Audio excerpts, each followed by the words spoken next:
Hello and welcome to another episode of American Pylon. Producer Dave is filling in tonight as host for Will Mehall. I'm sitting here with James Thomas Fanning IV and Tyler Combs. Unfortunately, Will is burning the midnight oil to make sure he makes that extra cash, and after none of us won the Mega Millions, I don't think anyone can blame him for that. That's fair. I'm pretty sure he's just working on a Halloween costume for work. Yeah, that's not really work. That's our hypothesis, and it's 100% true. So, I think we're coming off of a very exciting week. I don't think anyone can deny that unless you're not a Georgia Bulldogs fan. So we're definitely going to get into that. But before we start talking stats and all that good stuff, I heard rumor that y'all were trying to have a party here for the game. I don't know if that actually came to fruition, but... for the Florida game, yeah. I thought we were moving on. Yeah. Well, we did. We had a good crowd. I called a get-together. That was fun. Yeah. I was probably like 10, 12 people here. But it was a good group of Georgia fans. Everybody was pretty into it. It was our group of friends that really follows the Dogs pretty close, so it was enjoyable to watch. Some folks call that a party, 10 or 12 people, depending on your social We're getting old. status. Yeah. No keg stands. Did y'all order pizza or anything? Nope, we avoided all that. It was BYOB. Beer wasn't on the house this time, but it was a good time. Yeah, it was fun. It's always fun to watch Georgia win. Yeah, that was for sure. Aggravating at times, but definitely one to celebrate. So I hear you. It was fun. Pretty muted crazy at halftime, but everybody's in a good mood by the end of the game. How about you? You were down there. I was down there. I did not make it into the game. I was able to watch the game though, fortunately. But it was a lot of fun. You know, it was an interesting environment, definitely after us coming right off the LSU visit and everything. The funny thing is a lot of Florida fans were trying to hand out like dog bones. Really? And one of them I could tell was like a real biscuit, but it was big. And I kind of brushed it off and walked away. And I was like, man, I really wish I would have just grabbed that thing, took a bite out of it, and just stared in their face. You would have made for some Instagram fame there, probably. Completely freaked them out, but it totally would have been not worth it should we have lost. Really, talk about a bad taste in your mouth. Yeah, I mean, next year, literally. I guess next year we can offer them jorts, maybe, or maybe just cargo pants to kind of help them upgrade their fashion sense. Yeah. Yeah, they had a lot of gators. They had a lot of people with like fishing poles with dog bones and but good for them. That's cute. Anything to get into your head, right? I wonder, do they do that every year? I've never really interacted with I've never heard of fans that. Yeah, in Georgia, Florida. Because when we would go down for college, remember Miss Rita's? We had a compound of Georgia fans, kind of similar to what we had in LSU this year. So we really only had to walk through the tailgates at the last minute where we would interact with the enemy. I looked for that and couldn't find it. Oh yeah. I don't know where it was hidden, it was under an interstate. I remember that. We tried to go to the Bud Light tent that gives you free beer, kind of like the LSU tailgate. That's a good find. Yeah, nice. That'd be quality. But we had a newborn that they would not allow in because I guess they're afraid of that newborn pounding beers underage. Well, you got to start them young. Thanks a lot, Obama. Trump. Yeah. Welcome to Trump's America. Sure, he doesn't care. I won't let the 1-year-old in the beer tent. Yeah. Well, we have one of my favorite establishments here, Bucket Shop. One of my favorite restaurants in Atlanta is also 21 and up. Mm-hmm. And our roommate, he's also a poor Gator fan, trying to enjoy his moral victory. If you can find one there for them. Anyway, he took his younger nephew to Bucket Shop, I think he was under a year at the time, and they turned him away. They told the family they couldn't come in. Well, I guess you got to draw the line somewhere. I get a rule's of teenage years. They're trying to sneak in there, maybe enjoy themselves. But if you're an infant or, required to be carried or wheeled probably in. Probably not going to show a fake ID for a baby from Macon. Yeah. So, well, so Tyler, I do want to start you off with a question. Okay. To get us jumped into this. Shoot. Obviously, over last week, we saw a huge improvement of our performance. At least it felt that way. The score reflected that and everything. Yeah. What do you think was the part of the team that improved the most? Was it the quarterback play? Was it the O-line? Or, even outside the box, was it just better play calling? Or was it a collective group of all of that worked in our favor? No, I don't think it was play calling. I think it almost goes back to what Jimmy and I referred to as the play calling. People might want to blame Chaney. But the play call, or just Fromm in general, maybe for the LSU game, which he did have a bad game.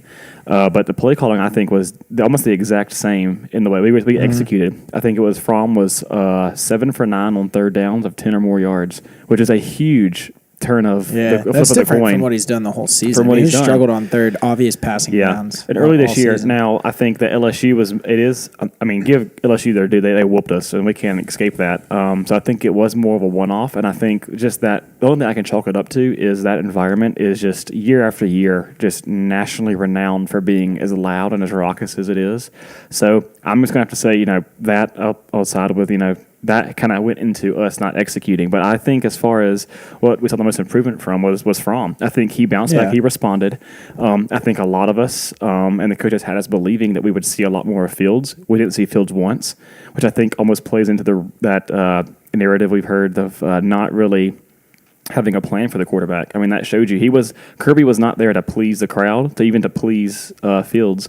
He went with the guy that had the hot hand that day, and Fromm, proved everybody wrong. Well, and Fromm's hand was hot, so it would have been silly to take Fromm out with the way. Right. The only plays that I would have liked to see in Fields was that goal line where we had 7 plays in a row. Yeah, which to answer David's question when you said, did the offensive line play better? I was like, no, we got stuffed 7 times in a row at the 1.5 yard line. But I do think they did protect the quarterback a little bit better. Definitely, they were good in Fromm's pass protection. pocket presence was better too. I mean, he seemed to move around a lot better and get it out quicker. And I mean, It was nice to see the offensive line, just that next man up mentality. We had 3 separate injuries, and one of them you could call like half an injury because Andrew Thomas ended up coming back in. Right. He was like the first and the third string left tackle. Yeah, no, that was crazy. Yeah, that scared me too because I don't think he's fully recovered from that yet. But I was really getting worried there because we were dropping like flies for a quick minute on the offensive line. But yeah, I just think sadly, I can't point to our defensive line or inside linebackers or tackling in general. Oh, my God. I think our secondary still played great, aside from that one response that Florida had coming out of the gate in the third quarter. But, I still strength as a secondary on defense. I think Fromm stepped it up in a big way. Answered the call like the Fromm of last year of being decisive with his decision, throwing the ball well. I mean, those 2 throws in the corner end zone to Jeremiah Holloman were dimes. Yeah, I think Holloman has quickly taken over that Javon Wims role from last year. He's kind of becoming Fromm's go-to guy. Well, I was wondering how Fromm was going to react because they always bring up, you've got Fields on your toes. How do you feel about that? And he always comes back with that competitive mentality, like, I'm going to push every day to be my best. Yeah, he's there. But, I'm just going to continue to improve and do all the things that I need to do. And, him coming off of probably what was no losses at Houston County, I don't remember. And he didn't lose very many. Yeah, he doesn't have those type of games where he has to experience that. And I was very curious about if that was really going to kick him into at least a mental gear that he just knew he had to rebound. Yeah, I think we had to see that, right? We want to see this from now on, right? We want to see this fire come from Jake Fromm. And I think to your point, not having Fields come in, even for a play, even for a certain package, I think that is certainly an element to this. I think that he's not having to look over his shoulder and worry about, is he going to go in there and outperform me, and then take this drive and just run with it. Say what you want about ruining Fromm's momentum, thank Mojo. you, or method, during the game, but I think that definitely can put it away if you can just go out there and play and play well and really put together a good game. And like Jimmy said, there's no reason for Fields to come in. But when you play that well and you don't have to worry about him coming in at all for any packaging situation, and they just trust you to run the entire thing, entire offense. I think that must be huge mentally. That must be a huge sigh of relief. Not that competition doesn't make you stronger, sharper, a better athlete, a better what you see on the field. But I think that went a long way. I think that was a big part of it, is not having to worry about Fields coming in. I enjoyed seeing how, I guess it's why we have a podcast and we don't get paid millions of dollars a year to be coaches, because we made the big point last week that you got to take. We just get paid millions doing the podcast. Yeah, well, yeah. But I would rather get paid millions being Kirby Smart. But how we said, maybe at this point we need to take the ball out of, or, take the game out of Jake Fromm's hands a little bit, maybe give him a little less responsibility. And the coach is trotting him out there and he throws for 3 touchdowns and he has, 100 and whatever passer rating on third down and stuff. Just shows that, we're not at practice and we're speculating on a lot of the stuff we talk certainly about. are. And we're fans, again, we're definitely biased fans for the most part. We try to be fair, I feel like. And we've learned that the hard way this year. For some of our predictions and scores and attending some of the games, walked away, at least with one in particular at LSU, with a little bit of a sting. But yeah, I think to Jimmy's point, when you go there and throw 3 touchdowns, now the conversation quiets. Now you might have some people, some of that maybe loud, very small minority, they're never happy with the way you win. Oh, we could have scored on the goal line, which you should, and you can. I get that, but they're going to complain about Fromm no matter what. Some people, just like with Easton and Fromm, they have their guy. And I guess I've never understood fans like that, but some fans are just hell-bent on just one guy because he's that unknown, and that unknown is just always the most exciting. The second-string quarterback's always the most popular player on the team. And I get that. Fields is exciting. You're not wrong in being excited by Fields, but I don't understand besides that one game, and maybe a few last year where we couldn't run the ball successfully, what has Fromm has really shown you that makes you distrust him or Kirby and Chaney and just the whole package together? They're not going to turn it around week after. Look at Auburn last year. Same thing. We lost, we come back. We are red hot rolling into the playoffs. Yeah. Fromm was himself. Same thing here. Hopefully we can continue this with another big game coming up on the road. And Fromm seems to, at different points, kind of favored Nada in his bounce-back games because he threw a touchdown to Nada in the SEC championship. Yeah, and he had four throws right in a row. Man, well, Jimmy, too, when we go into that hurry-up offense, he's just wide open all the time. Oh, my gosh. Throw it to Nada. Play in the 2 minutes. He was on fire. Jimmy, how do you feel now that we've seen these games play out, right? We've got Kentucky, and that's our big game coming up. But can you mentally make sense out of how the game resulted with us in Florida and them beating LSU like they did and how bad we lost to LSU? I think it was execution on our part. Like Tyler said, you got to give LSU their due, but I think that we could have been up 21-3 at the end of the first quarter. Mm-hmm. So I think that's what it was. I think, like Tyler said, we came out with a pretty similar game plan of, we were running the ball early. We stuck to running the ball, which I think we learned our lesson from LSU, and then we were taking the deep shots when they were there, and Fromm was just hitting them in this game. Well, do you think that our loss to them is artificially inflating them in the playoff rankings right now? I would say so. Say yes. Yeah, they have a 20-point win over the number 6 team. So we're filming this at 7:50 p.m. on Tuesday night. So the rankings came out about 20 minutes ago. LSU is ranked number 3. Yep. So the committee, to their credit, and I like when ranking bodies treat it like this. They don't really try and project too much. They rank based on what they have seen. Yeah. So, they give you what you've earned so far, and then their mentality is let it play out on the field. Alabama's still got to play LSU. We've got to beat Kentucky. Then we've got to play one of them. They don't try to project. They just kind of go based on what they've seen. And right now, LSU, we're ranked number 6, and they beat us by 20 points. It is what it is. We're going to get to that, I think, a little later. Yeah. But I definitely want to jump on that. Right. Well, before we jump on all that, I do want to touch on the defense a little bit because we meant about our inside. I didn't want to go there. So we've been so up on our offensive improvement. I do want to kind of just mull over how we feel like our defensive performing right now, and I guess that's for either of you, whoever is more passionate about our defensive play. Well, before we totally move away from the offense, I want to eat my crow from all season, but DeAndre Swift did have the 100 yards, but Elijah Holyfield was just grinding it out and tiring them out. It was kind of reminiscent of how Nick Chubb used to play last year, and then even to the point where DeAndre Swift's final touchdown was very similar to his last touchdown against Auburn, to where in the SEC championship point. Yeah, the final nail in the coffin where he was. But it was fun to watch those guys, and it was similar to what we said. That team between them they had 32 carries between them, and we had 41 rushes, which was.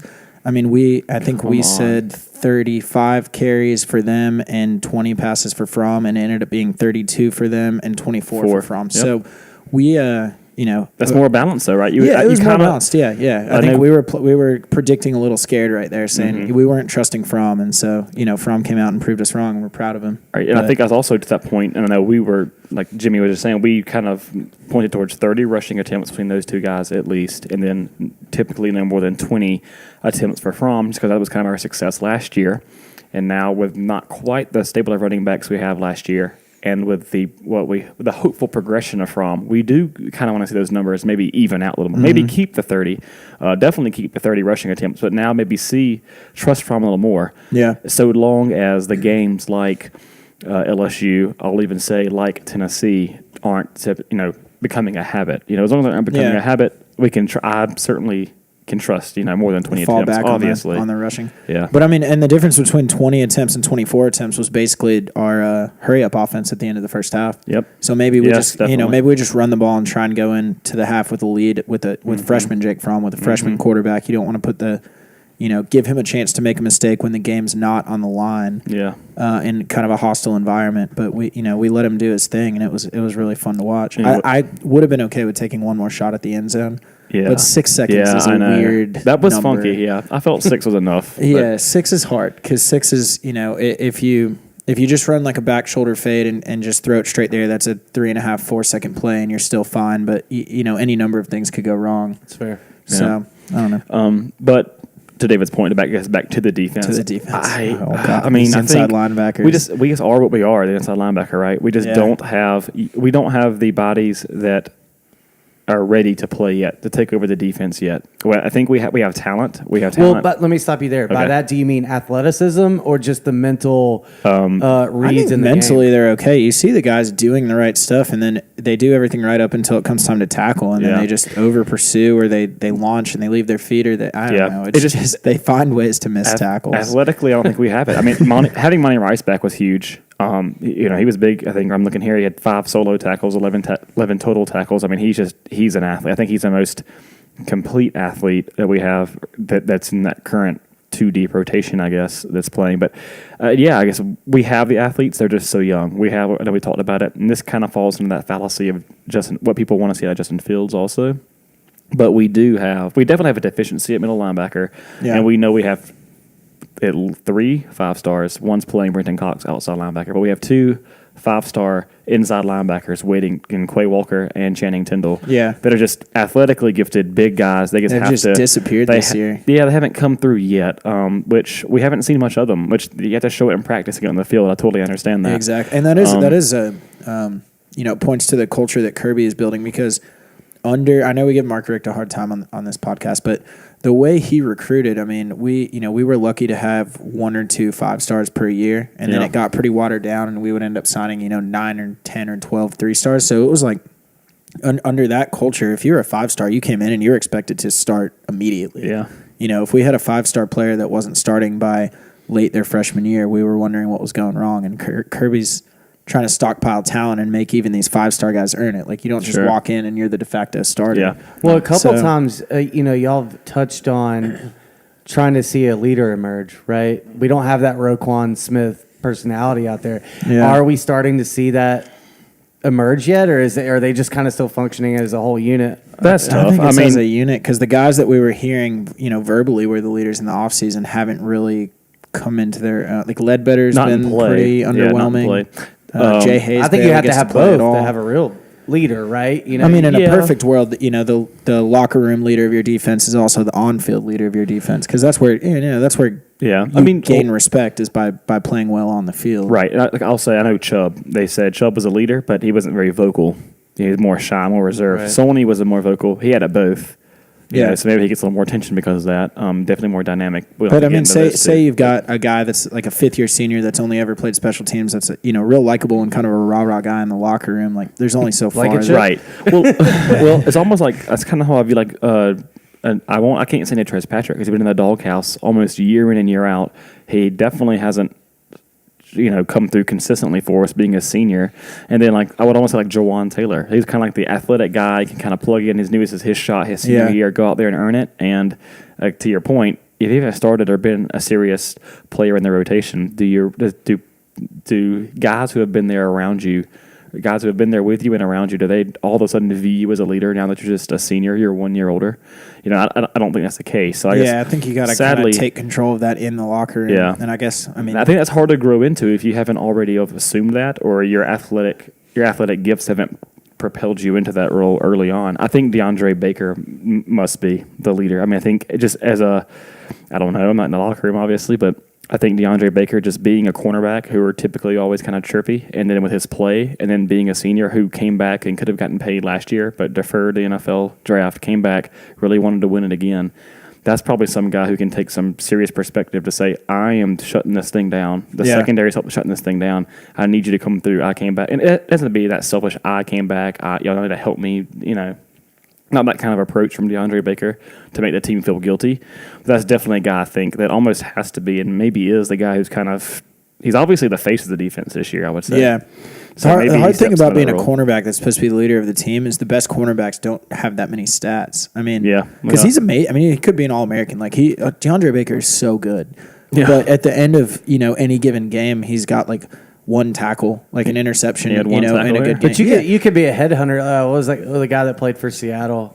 Richard Sherman. Yeah, you could still. But I mean, even like Richard Sherman's best year was the one where he had a bunch of interceptions and stuff. And it seems like when you're a cornerback and you come into the season with everyone knowing how good you are, like DeAndre Baker being hailed as a top 5 cornerback in the country, just nobody throws to him. Yeah. So there's not that much. I mean, he takes away an entire half of the field, and that's super valuable, and I'm sure the coaches and NFL scouts and stuff know how valuable he is, but he doesn't show up in the stat sheet quite as much. But I wouldn't think that I don't know. I don't think players respond to the stat sheet, right? I think they know how good of a player he is, so they know they can say, okay, I know DeAndre may not be in the stat sheet, but he's going to shut that side of the field down. Yeah. He is going to shut their number one target down. For the most part, right? He's gonna just. I mean, he's like trying to make a case in the locker room, and someone's in the corner. They're like, no, dude. Right. So you have 8 tackles the whole year. But I think on the whole, I think David, what you're trying to ask, and I want to see as myself, not to get greedy, is you want to have I think initially everyone wants to see the leader of the defense be a middle linebacker, the quarterback of the defense, that guy who's just like a Roquan, like a Luke Kuechly, like a Brian, or there's guys that are just in there, known for it, the Ray Lewis types. Either that or someone on the defensive line that's in every single play, can really impact the game, rush the quarterback, get that fumble, get that sack, flip the field, just be hitting someone literally every single snap. Like you definitely want to see that guy be able to take your other guy that come by the face mask and tell them how important it is, And unfortunately, I'm not seeing that on the sideline when I watch the games, when I'm at the games, and you're not really hearing about any of that either. So, it's not our defensive line scheme. We've always talked about is they kind of hold up the blocks and let the linebackers do their thing, and it was, golly, it was so apparent this game. I mean, there were multiple times where it would be like 3rd and 1, and it was like we would just. We wouldn't even try and shoot the gaps and get them behind the line of scrimmage. It was our defensive linemen were just straight up standing up their offensive linemen. And I think that's just Kirby's MO. He's willing to give up a first down on 3rd and 1 to prevent the big play and say, if we make them grind it out long enough, Felipe Franks is terrible, first of all. So he's if we get them into a 3rd and long situation, Felipe Franks will screw it up. So I would rather give them a fresh set of downs than risk giving up. Sure. So, I mean, there were multiple times where Tyler even said that to me, where I was like, what is our defensive line doing? And he's like, they're doing exactly what you talked about last podcast. Yep.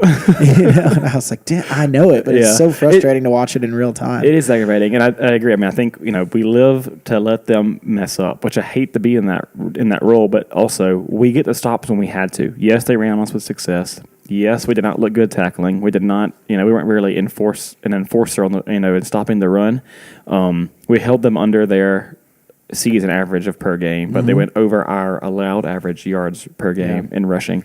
But we made the stops when we had to. We shut them down when we had to. We forced, we got 3 turnovers, and then back to Felipe Franks. My God, that interception he threw. He's not good at football. That interception he threw was dog crap, for lack of a better term, just because families watch. That was, I mean, we can't even call that a turnover. That was just, I mean, he sailed it. he lobbed it to Tyreek McGee. Yeah. I mean, it wasn't a confusing pickup. It wasn't like he was rushed. He wasn't blitzed. He wasn't forced into it. He just threw a dog crap throw. I mean, it was horrible. So thank you, Felipe Franks, for just Felipe Franks, Georgia's being what MVP. we thought you were. Yeah, exactly. Well, before jumping into Kentucky, in we goes key to Georgia successfully cruising through the playoffs. Should we make it like our inside linebackers learn how to tackle?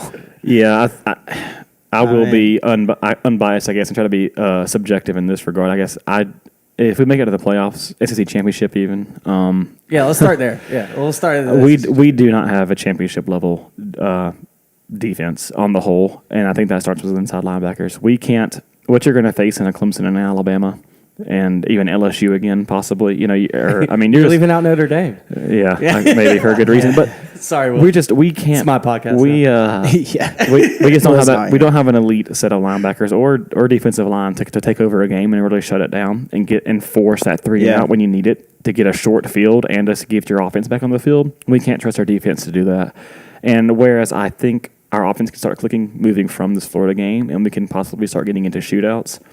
That's dangerous. I mean, we did it versus the Rose Bowl. That's the thing when you don't really trust your defense to be getting big stops. So then the two ways you can go with your offense is, we got to score points because they're going to score points on them and go into a hurry up, go into kind of like a West Coast like slinging it around. Or you could say, well, the way that if they're going to score on us almost every time we get the ball, then we got to limit their possession. So you go into a real, clock control, grind it out, which is Kirby's MO, and we got to trust Kirby at this point. He's earned that much from us, but he's a pretty stubborn guy. I don't see him being like, all right, light him up. Like, let's start throwing the ball 45 times a game, in the SEC championship after. So realistically, we're going to continue to run the ball. We're going to try and beat the other team down and hope our defense, gets some big time stops. Yep. No more fake field goals. No more fake field goals. And the time's right. I'm not gonna take it off the table. Not on maybe not that on was 4th and 9 in an extremely hostile environment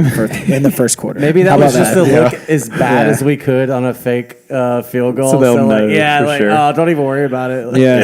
I guess my keys to that would be Kirby playing chess over here. Inside linebacker play. It's just we're going to be handicapped. We're handcuffed by that. We are, and then moving into definitely more serious games later in the year goes with this Kentucky game, Auburn coming up, possibly SEC championship game versus either LSU or Bama, and moving into playoffs.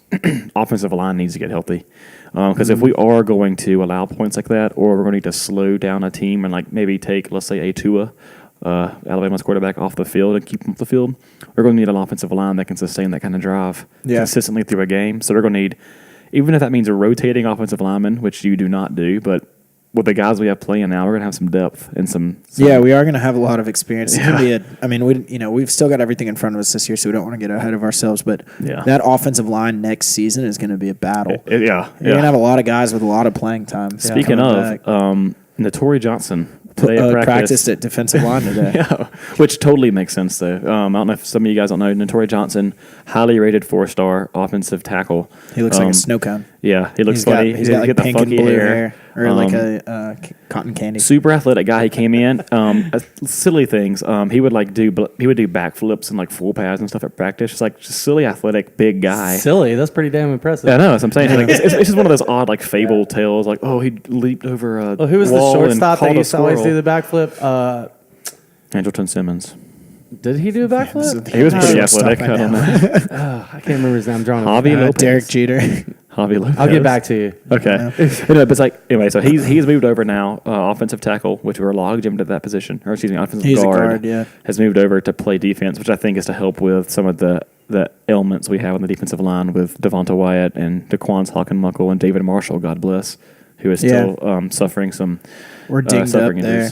So we're definitely trying to look for depth, just to put bodies out there. And some I'd be curious to see if we sit some guys against UMass, assuming we beat Kentucky and we've got the East locked up. I can totally and treat it just like almost like a bye week. I feel like we're getting so ahead of ourselves. That's a good point. We got to beat Kentucky, but the key to this season, no matter who we're playing for me, is the inside linebackers just got to freaking tackle. I guess tweet at us, inside linebackers, if you're listening. Let us know what you're doing in the weight room. I don't even care what you say to me at this point because it's just they are what they are. Hey, you know what? Every single week I call somebody out, they bounce back big. So Holyfield's done it all season. Okay. Fromm did it. Holyfield never had to bounce back. Yeah, for the record. That's a good bounced back from the crap I was talking about him in the offseason. Good point. Holyfield, proud of you. Speaking of Holyfield, I had a plan the whole time. Did you see Evander, heavyweight champ of the world, was actually doing the game day picks on college football game day? Really? The games? Yeah. Seems like conflict Great of interest. guy. Just no personality. It was like they would go ahead and pick. It'd be like Michigan. Like they would analysis, team name, all 12 or 15 picks, whatever it was. Really? Just nothing. Speaking of TV, so we got there when they had the SEC network was there too or whatever. See Tim Tebow? No, just on TV. Okay. I saw a guy wearing a Tebow jersey, but That's all they have to hang on to anyway. Yeah. Man, they can set up and tear down those sets. Like, we come and we spend 40 minutes setting up this little podcast. Excuse me. It takes me a couple of 5 minutes. It was ready when I got home from work. It was great. Per usual. I just showed up. but they tear down the whole cage they have going on and everything. It was pretty impressive. Yeah. But so any of you out there looking for an internship, Any full-time SEC network employees that want to move to a non-paying position, 100% remote on a regional podcast in Atlanta, Georgia, with some three, typically 4 fun guys. and speaking of internships, if you're interested in the insurance industry, Oh, boy. I'm sure Ed Freeman Ed looking State for an Farm would love to hire some intern talent. That's true. Local agent there in Madison, Georgia. Shout out Ed. Did you see Ed down there? Were you all able to find each other? I did not see Ed. No. Okay. But since I do not have the same record Will does, if Ed is not the best agent in the state, he's probably not even the best agent in the world. So I get to start back at the beginning and work all the way up to the nebulas. Best in the state, though. Yeah, I mean, don't they have to be licensed in a state? It's just one state. Yeah, it's just one state. So we'll go with that. But yeah, so I do want to swing this into Kentucky. I know we've talked about the season as a whole and everything. Jimmy, my question to you is, do you look at this Kentucky game? How do you compare it against, we were really anticipating the LSU game. We were then kind of, a little bit concerned about how Florida was going to pan out. Do you look at Kentucky now after seeing what they've done this season as, let's say, a bigger threat than Florida? I mean, are we worried about this game? Yeah, I think Kentucky's a better team than Florida. What I've said since about week 4 about Kentucky, I think that they are a poor man's version of what we were last year. They have a really, really good ground game. They have a quarterback that is not going to lose games, but he's not going to win games. But he did win the game against Missouri, I guess. They got that on time down, but I will say the fact that Nada got called on offensive pass interference on that one play where he pushed off, but then Kentucky's tight end did not get called on offensive pass interference and that's what makes college football fun. Like, it's so subjective and there's that human error, but that was a little frustrating. But I think that Kentucky's pretty one-dimensional. If you shut down their run game, you have a pretty good chance at beating them, which was kind of how we were last year. I mean, that's how Auburn beat us. We couldn't run anything on them. And they have a lot of seniors, and they're just like a very gritty team that's very kind of blue-collar type thing. So I see what you did there. Yeah.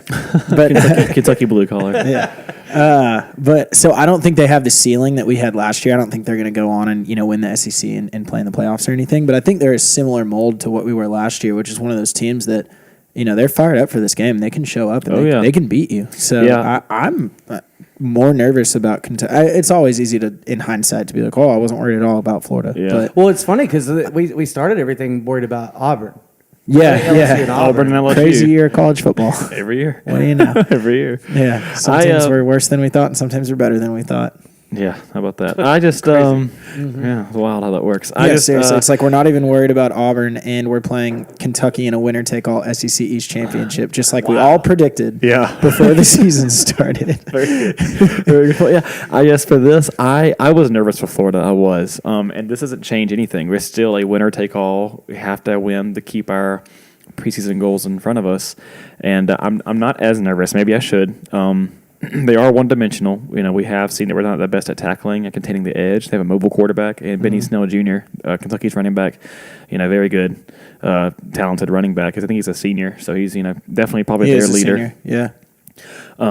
But I don't know. I mean, it's definitely Kentucky's biggest game in their program's history. Top 10 matchup at Kentucky. Really? Yep. Program history? I think so. Easily. When have they ever been Lorenzen, weren't they pretty good when Lorenzen was around? No, not like this. No, they've never they're won the top East. 10 right now this is a legitimate SEC East championship. Yeah. I'm just fact-checking with no facts. So. Yeah, this is for the SEC East. It's okay. And they've earned it, because if you think about it, this game would be winner take all whether or not we had beat LSU, because they have one loss. Yeah. So if they say we were undefeated and they beat us, we would both have one loss and they'd have the tiebreaker. Yeah. So it's not like we've stumbled and they've found themselves in a good spot. They've legitimately earned they've done the it, right yeah. to be, playing Georgia for a, top Yeah. 6 I guess team for a winner take all type thing. I'm just having. I mean, it's not. I guess recency bias comes into play in the sense that look what they just did versus Missouri. It was at Missouri. Missouri held this offense, which averages 362 yards. They averaged 25 Total offense or rushing? Total. Okay. Which that's okay. So excuse me. So I'll be back up. They averaged 362 yards total offense to our 458. So we're almost 100 yards more per game. But you're saying the hole in our defense is rushing. That's the thing that's scary about Kentucky is they do well what we do poorly. Yeah, so so it's a great thing. matchup for them. But I'm looking at that Missouri defense, who is, I don't think anyone would say they're good at all. They held this Kentucky team. They are. I mean, we hung 43 on Missouri. Okay, this Missouri defense held Kentucky's offense to 9 points because one of their touchdowns was a punt return. It was a punt return. So I saw they that allowed stat, a field goal and a last second as a free play with no time touchdown. Which, I mean, give it to them. Kentucky went down there and scored. They won a different way. They won ugly. They won a close one on the road. I'll give it to them. But that makes me feel a lot better with a team that can usually move the ball that couldn't move it versus Missouri. I'll take that all day. Now, granted, that's not how football works. Just because we hung 43, again, the game is not linear. But I do agree with you. I don't think their atmosphere may play into it a little more just because of what it means to them this year. Yeah. The stadium's not really known for being that loud. I don't see it being that much of something to overcome like an LSU, like Tiger Stadium. But it does, I guess, now that we're talking through it, it does scare me a little more that they definitely do what, like Jimmy said, what they do well, we do poorly. So, which is rush defense, rush offense. Yeah, So. I would imagine it's going to be, if I had to guess, it's going to be a low-scoring game, and it's going to be pretty short as far as those CBS 3:30 games go on forever because there's so many commercials. But there's going to be a lot of rushing and not a lot of incomplete passes, I would imagine. So it'll be a pretty quick game. Yeah, I guess that's a good point. I guess I've been all over the place with these my score predictions. Unfortunately, we kind of forgot to do it versus Florida. I was going to say 36-17. Or yeah, okay. I have it written down. Oh, really? Okay. All right, I'll give you that. I was actually close like the first 3 or 4. It's in a signed envelope. Since LSU, I've kind of gotten off the rails, which is like it's only 2 games because LSU did almost the opposite of the score. And then for Florida, I think I even said like 27-21. I came in kind of not even covering the spread. I came in kind of on my We were tail hurt. tucked. We were butt hurt after that game. And I was curious how we would respond. It's funny because I had Kentucky circled as a trap game earlier in the year. I even have trap written down here as like just kind of wanted to think. I don't know. I mean, it's definitely not a trap game now. They have our full attention. It's not a trap but game. that was good to wrong. say. They're capable of beating us. Well, I was just looking at it's because of David's point. I was looking at Auburn. I was looking at Florida. Who I was looking at LSU, tough by Florida. Definitely going to mean something. At Kentucky, who cares? And then Auburn is going to mean something. So I was thinking that at Kentucky was going to be kind of tricky. And here we are. Now they have our full attention. We've been talking about Kentucky for 2 or 3 weeks. Yeah, maybe UMass. Maybe UMass. Yeah, maybe Auburn is. I think Auburn is. I mean, we can talk about them, I guess, in a minute when we get to the playoff rankings and stuff. But they're not in them. No, we're not. But they come in. Auburn shows up at number 12. But they come into play. They come into play for that discussion. But yeah, they're going to have nothing to lose there. Looking kind of forward again to our schedule. Auburn's going to be throwing the kitchen sink. Yeah. And Gus Malzahn fighting for his job kind of thing. That's a dangerous. I mean, granted, it's still in Athens and they haven't fared well there, but that's going to be a dangerous team to be playing. Is that weird for you that he's already fighting for his job? Because I feel like it was only. It was last year. They gave him 7 years, $49 million. Yeah, I think that's buyout $32 million right now, which is. I thought it was 42. I think Isn't it just 32. a flat 7 per year for 7 years, or is it tiered towards the front? I'm not sure. Maybe I'm wrong on that. And it's a lot of money. And I know Auburn can do that. A lot of SEC schools can. A lot of the blue bloods can, like Texas and Ohio State and those guys. I mean, we can afford to take that. Can you imagine the boosters that have to pull up? There's some pretty nice houses on Lake Martin. College football. That's the thing is Auburn flags out front. I just can't fathom this kind of money. Yeah, but dude, Ohio State, USC, Michigan, Notre Dame, Texas, LSU, Florida, Auburn, Alabama, Georgia. obviously. Have you said Georgia? Miss Georgia. I mean, I guess Tennessee at one point just have a war chest of money. I mean, the boosters just come through and just. I mean, look at the facilities. Look at the arms races. I mean, that's why Tennessee's still got plenty of money. I just don't. They haven't had a reason to break up in their. They haven't had a coach lately. to pay it all for. Yeah. So. But anyway, back to Kentucky. If they're being realistic, their ceiling is going 11-1, winning the SEC East, and then they're not going to beat Bama. So LSU, whatever. They're not going to win the SEC. So they're probably going to pull out all the stops for this game. I mean, this game is their Super Bowl. That's a good point.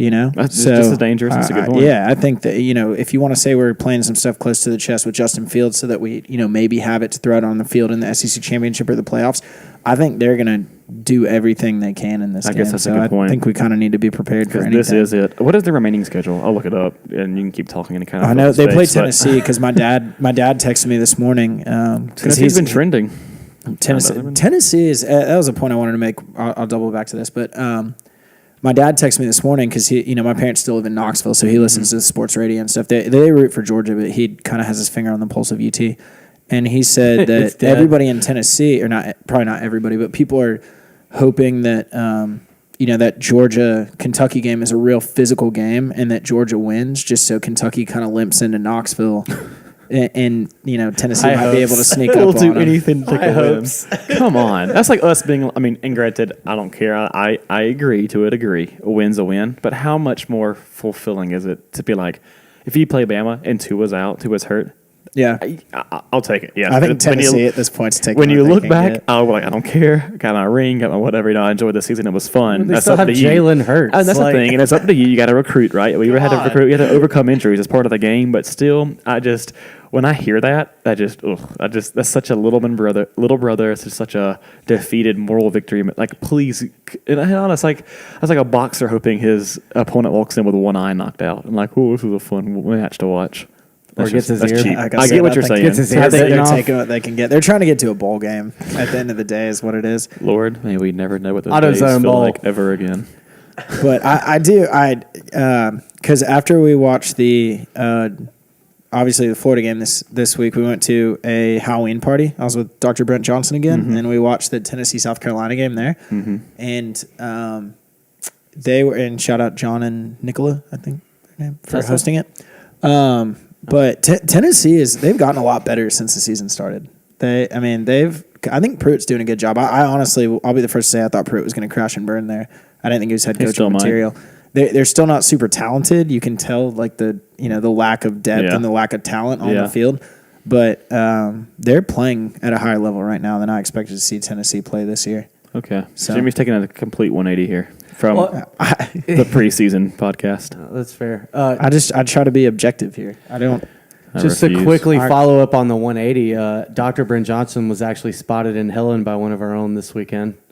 Really? Oh, yeah? Braun saw him in Helen. Oh, yeah. Yeah. He apparently was wearing a onesie with the giant baby face. Yeah, he was wearing that at the party. That's his go-to for Halloween. Yeah. Halloween costume. He loves that costume. I thought the odds of that were... That is pretty wild. He left Helen and he showed up in like the third quarter of the Florida game. And then he and I went to that Halloween party later on.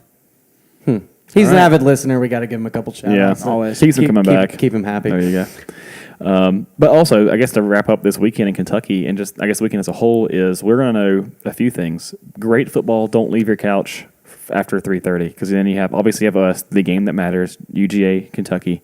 And then at 8, you have LSU, Alabama, which is typically always a good game. But then that for the most part, determines the West, I think. Does it lock up the West? I think it will if Bama wins, but if LSU wins, then maybe not quite yet. Regardless, how about this? 80%. I'll put 80%. We're 80% sure. It'll definitely tell you who wins the East. It'll all but almost tell you who has won the West. So if we win, let's say 7. How about this? By the time they kick off the Alabama LSU game, you're going to know who we're playing in Atlanta if we win. So we either get to rematch LSU this game or rematch 100% Alabama. Decides if LSU wins, then they'll both have one loss with LSU having the head-to-head, and LSU still has 2 SEC games left. So it won't against like A&M, Arkansas and A&M. So they're going to destroy Arkansas, but A&M is tough. Yeah, is a better team, and then Alabama. if Auburn. they win, LSU, they'd have a 3-game lead. So I would think Alabama will lock up the West if they win. That's why Auburn late is tough for both us and Bama, because especially Alabama. I mean, if Alabama wins, then LSU will have 2 losses and Alabama will have the head-to-head. So even if they were to lose to Auburn, they would still win the West. So I think Alabama can lock up the West, but not LSU. Alabama would have 2 losses. No, LSU would have 2 losses and the head-to-head over right. Alabama, so essentially a 3-game lead. Yeah. That's right. So, excellent segue into just throwing up our opinions on the rankings that just came out minutes ago.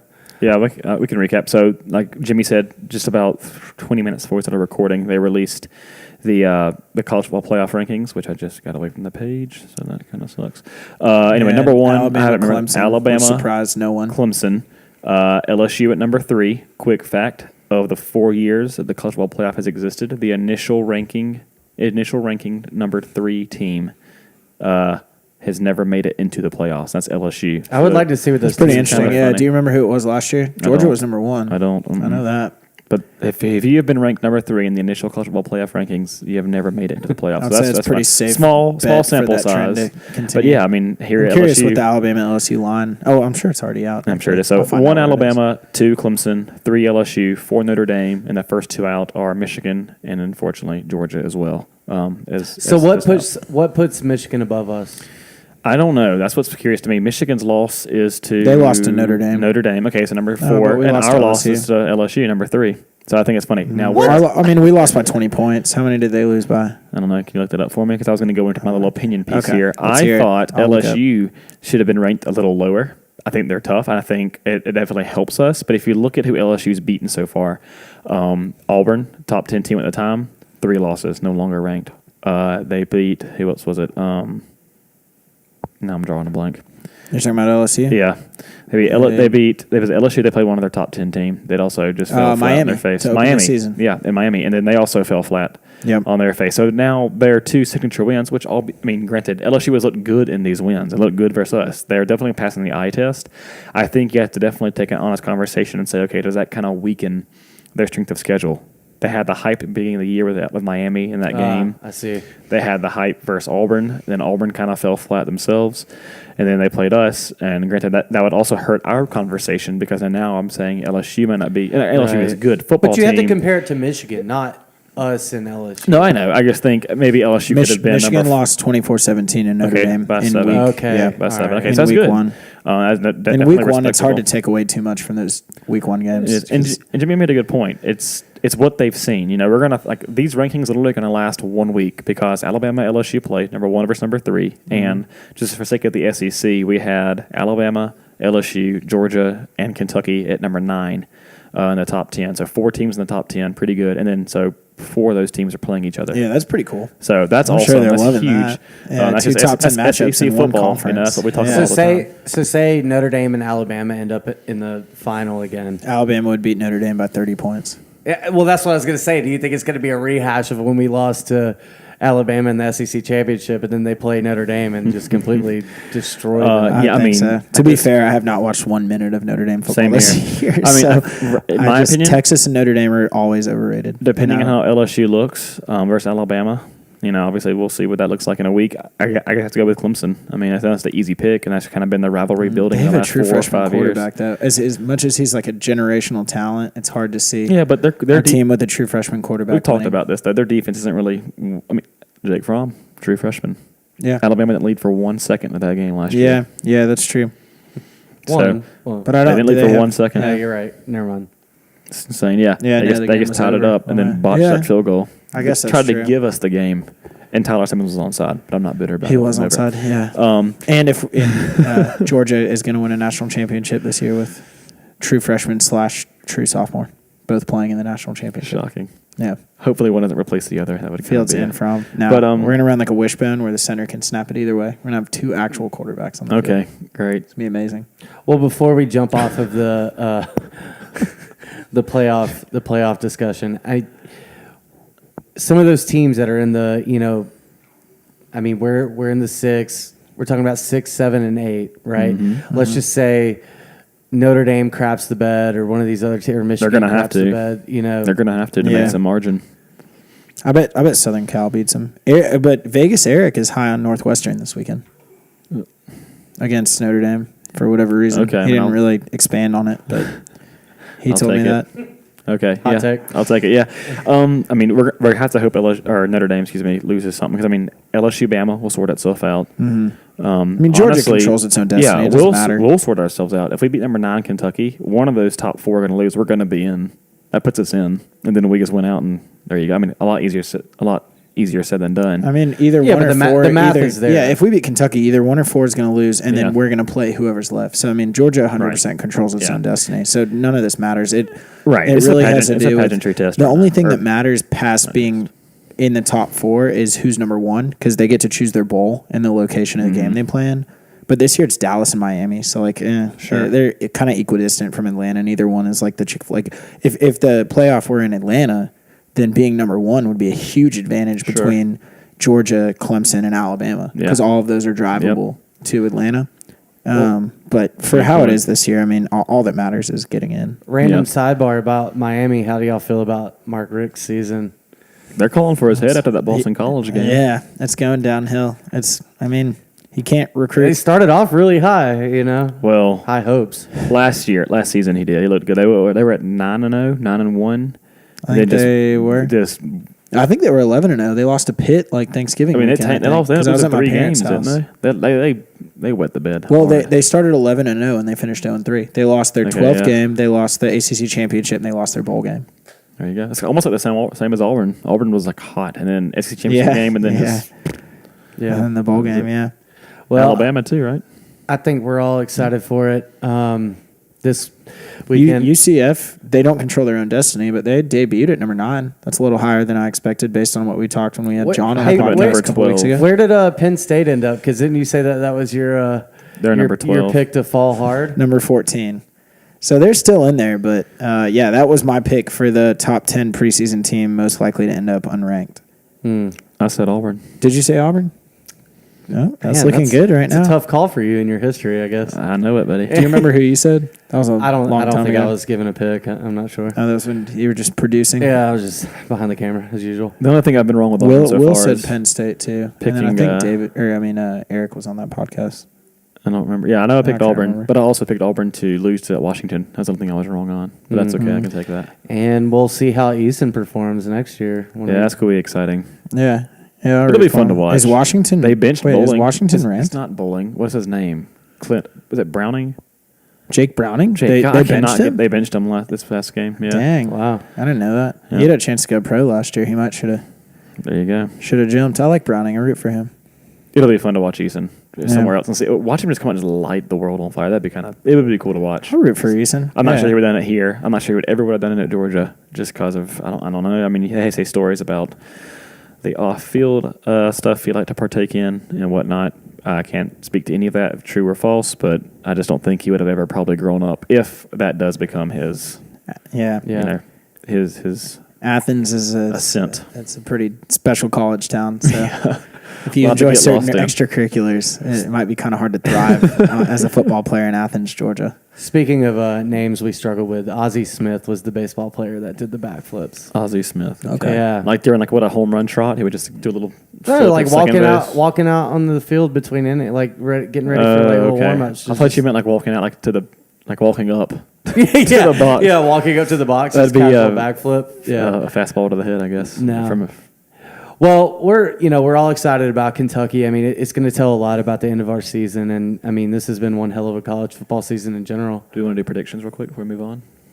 Oh, yeah, for the score. Sure. You know what I realized when I was thinking about it is that not one of us has picked Georgia to lose this entire year, which is Yeah. not How something. can we mentally do Well, that? yeah, I mean, it's not, but it's just not something that we all agreed on as a podcast that we were going to pick Georgia no matter what. I think we've just always. High We've all hopes, man. legitimately Well, believed Georgia I was going to think- win every game. I think going we in. could have said LSU, right? Because we said Yeah, but we didn't pick LSU scores would have been against the LSU. close. All of us picked LSU we picked ourselves to cover against Yeah, LSU. and that's fair. But I mean, I think, like we said, the money. Again, Georgia was favored in all 12 games being this season, and we said, the money would say do not. Rarely do teams go undefeated. Yeah, we did do so that don't on do one that. podcast. If you were going to lose, I said LSU. You said LSU. Yep. Yep. I said Auburn. Also, Alabama opened as a 14-point favorite over LSU. Okay. And they said the money after 24 hours is split almost perfectly evenly. Wow. Okay.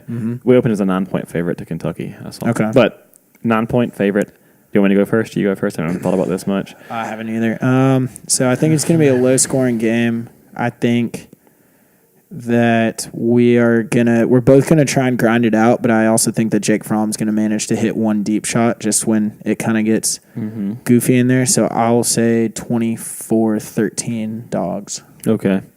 I'm gonna go. That would have us covering 13. You think it's gonna be that low scoring for them? Okay, I'll go. I'm gonna go 35. You think we're gonna score 35 points? Yep. I'm Okay. gonna go 35. I'm gonna go 35-27. Dang. Do you think they're gonna score 27 points? That's a lot of possessions for two teams that really like to run the ball. Well, how about this? If they can break a few tackles and hit some plays, Yeah. they're gonna put themselves in position. Yeah. And then how about this? They're gonna get. I trust our secondary, so they're. I'm sorry. Yeah, I mean, I guess is it Wilson, their quarterback or whatever? I mean, they're gonna I get. have no idea what their Oh my quarterback's gosh, name is. maybe not. Maybe I'm way off. I'm just now looking at this Definitely. Joker. He is gonna be 24-13. He has 988 yards on the year, 5 touchdowns, 6 interceptions. Maybe I'll dial that back. Yeah, they 35. I'll go 35-21. Dang it. Okay. So you're giving Benny Snell 3 touchdowns basically? Because he's really the only player that doesn't. Yeah, on the maybe team. something wacky. Maybe a halfback pass. Maybe like a little dump off. Yeah, of the, that's the thing. Something tricky with that him. makes me a little nervous. I think we could see some sort of wildcat. I think we'll definitely see some sort of trick play. Maybe Yeah. whether it's a flea flicker, whether it's like a reverse end around or whatever. But What did you say, Jimmy? 28, I said 14? 24-13. 24-13. 24-13. And Dave. I'm gonna stick with this, even though you got close. But I'm gonna say 34-20.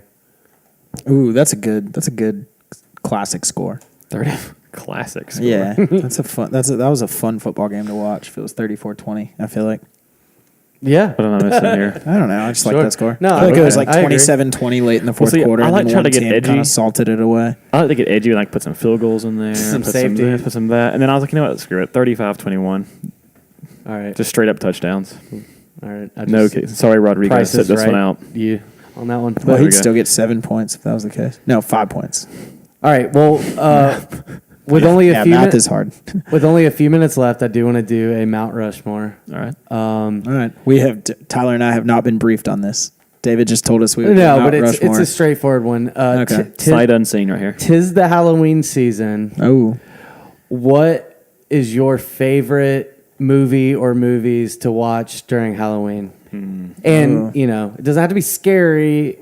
Just your go-to.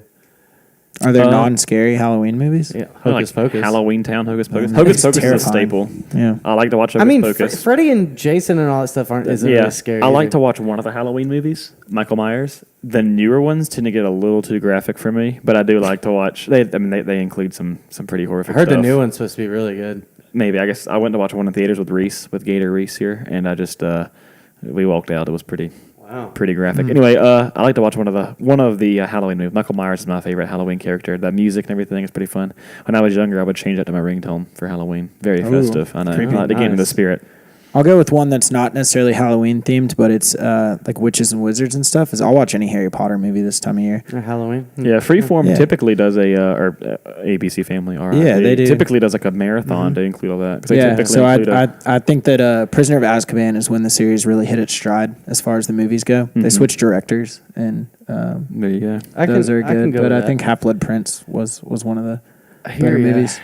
I tend to go towards the scary route. Yeah. As scary as I can, I was so afraid of scary movies when I was a kid. I think I'm now, still afraid of scary I think movies. now in my adult I life, hate it's like, scary movies. They're fun. It's a fun adrenaline rush. and I'll tell you I like another 'em. another thing too is like when I took video editing courses in high school Mm-hmm. and stuff like I started to watch movies differently Sure. than being scared by them. I was more fascinated by like just the plot, the filming, and all that kind of stuff. That would ruin it for me, I feel like. It might, but unless you really enjoy it, it's just a different Yeah. way to watch it, Yeah. you know? But I would say for me, I try to go scary. So the one that I tend to come back to year after year is The Strangers. Dude, Oh, that's were like they in the and I know cabin? we watched That's a that. good They were one. there in the cabin in the woods. Yeah. Yeah, they had the bags over their head. the Nope. burlap sacks. I've never seen that movie. That one's good. I Have intend to live and die before I ever Have see you that seen The movie. Ring? I've never seen The Ring.